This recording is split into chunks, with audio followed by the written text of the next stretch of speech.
Here we are with a constantly evolving, back in production COVID-19 cleaning situation. And recently implemented the sound department gear drop bin. And basically, this is on a separate cart along with my cleaning kit that when somebody's wearing a wire or headphones or Comtex, IFBs, whatever, the usual stuff that the sound department has to interact with people, they demic themselves or deposit their IFBs and headphones into this bin so that it can be properly cleaned in a safe setting. Now that can be done in the field if time constraints are that you really need to recycle this gear. But my mission is to try and not do that if I don't have to. I'd rather have somebody wear the same wire all day and that wire doesn't go to anybody else that day. But we may have to, and we're completely set up to clean in the field. Now the cleaning kit and procedures are pretty straightforward. They've evolved a bit, but basically spray bottles of 70% alcohol and 70% large pad wipes to wipe hard surfaces, as well as Clorox disinfectant wipes. You can't just constantly alcohol rubber. It gets hard, stiffs, and will fail. So the thing to remember is that these disinfectant wipes do a wonderful job as well. So those cables on your lavaliers use disinfectant wipes. The actual hard body transmitters use the alcohol, is what I've been told and been doing. Additionally, I keep bottled water in my kit with hand soap because sometimes you just want to really do a good hand washing. You don't need the alcohol, especially if you're working around any kind of open flame, because alcohol is flammable and you don't want your actors or talent to have this alcohol all over them when they can simply just wash their hands well in antibacterial soap. And I keep a good supply of baggies because it's easy for somebody to put a piece of gear in that they've been using to give back into the bin. If it doesn't go straight in the bin, it can go in the baggie and then baggie into the bin. The point is a designated safe storage place. That's actually key. You really want an area where you know. I have mine labeled "Do Not Touch."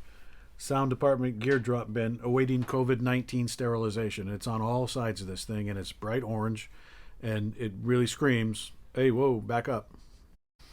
Now, I'm kind of subscribed to the policy that gloves are really more for medical professionals. You'd have to change your gloves so many times in the course of a day doing what we do. Every time you interact with something, and then you're going to interact with something else, you would have to change your gloves. I'm more of the mindset of just hand sanitize, hand sanitize, hand sanitize, and I keep hand lotion on hand as well for anybody who's like, okay, you know what, I'm getting a little raw here. Just lotion up with a little bit of hand lotion and kind of settle it back down. Now, wiring somebody, that's really the crux of where we're at in the sound department. We're doing mostly booms whenever we can, and wiring somebody when they're like around all day and it's just that wire. But we can certainly do these things safely. What needs to happen is we need to have buy-in from everybody, the producer, the DP, that when it comes to micing somebody, it really needs to be an official event. Typically, what we run into in the sound world is that we're trying to wire somebody and the producer's over here just talking to the guest or the talent, and you do not have the attention of the correspondent or guest at all because everybody else is fighting for their attention. I think it needs to change. It needs to be more of, this is an important event and it needs to be done right. And if we're to be able to not be in their personal space, then they need to have they need to actually be focused on what we're trying to explain to them on how to mic themselves.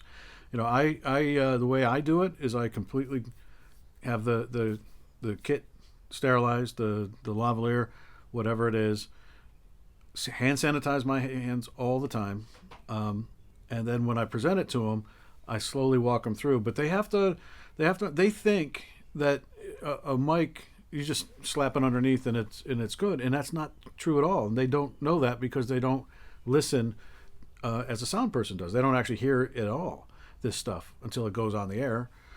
So you have to be prepared to give them quick, concise, short, basic theory on how to hide a mic on yourself. And you don't want to have it too complicated or too long-winded. Just very quick. The whole thing, you're trying to minimize the rub. Just trying to minimize the rub. The whole game is minimize the rub and have the whatever mount you're using ride along in clean air, so to speak. So here we are. I believe the sound department is prepared and ready to provide a safe and healthy work experience from our point of view. We interact with guests and talent and actually producers all the time physically. It's they have our gear. Like the second AC has our slate, and it just needs to be dealt with. It's just a few more steps, a little bit more protocol, a little common sense, and we can get through this crazy thing.